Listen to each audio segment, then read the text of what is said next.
My name is Edmundo Mireles Jr.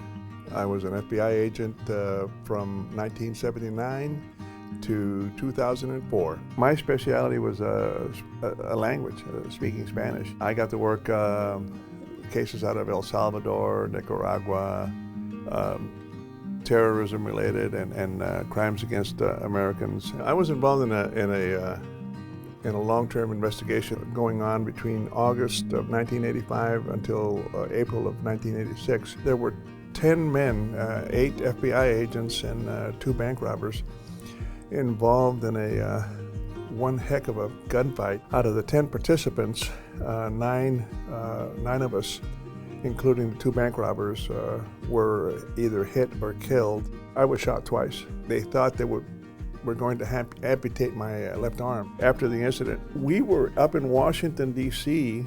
For a training seminar for the Secret Service. And Tim McCarthy, the President's Secret Service Protection Detail officer, was there, and he arranged for a private tour of the White House.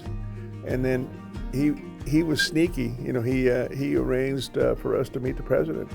And that was unbelievable. I mean, I had no idea that would even happen. And we didn't even bother asking because, I mean, we know that President Reagan, you know, of all presidents, will probably be busier than heck, you know. We got in to see the president for maybe 5 minutes out of his day, you know, and Tim McCarthy had arranged it, and he told him who we were, and he said, wow, he said, Tim tells me you had a bit of a situation down in Miami. I said, yes, sir, you know. But you know what's interesting, though? In a way, I responded to President Reagan's assassination attempt here in Washington at the Hilton Hotel on Connecticut. It was March 30th, 1981. I had left the Washington field office at Buzzards Point on my way to the State Department to conduct some records checks on a case that I was working. And as I was driving down Connecticut Avenue, almost at the State Department, I was listening to the news channel, and the announcer came on the radio like in an excited state. I'm thinking, oh my God, what happened? And they made a special announcement. The president was hit. He is in stable condition. All this information, the president was hit. I actually took custody of the weapon from the Secret Service agent. Unfortunately, I don't remember his name. And once I gave him a receipt for the weapon, he turned it over to us, and we put it into a plastic envelope. I was just so shocked and stunned. I mean, I was like walking around in a dream. You know, it was. And I actually thought, I said, oh my God. I said, someone reached out and touched the president in a bad way. You know, and I'm thinking, how can that happen? I could not believe it, you know, and here I was there at ground zero. We were out there doing the crime scene, just looking for anything. And I mean, we set up a row of officers on our hands and knees.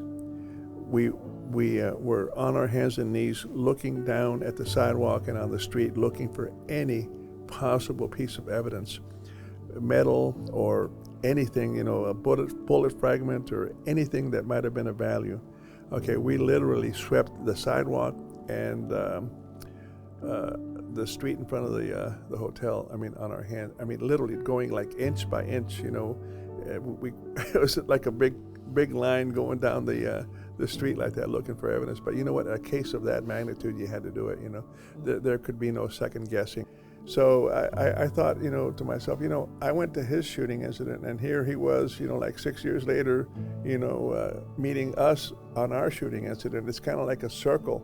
We came around full circle, even though at the time, you know, he didn't know me from Adam, you know, and at the time I really hadn't put it together when I met him. But after I thought about it for a while, we came around in a full circle. I went to his shooting, and we went to the White House to meet him in regards to our shooting.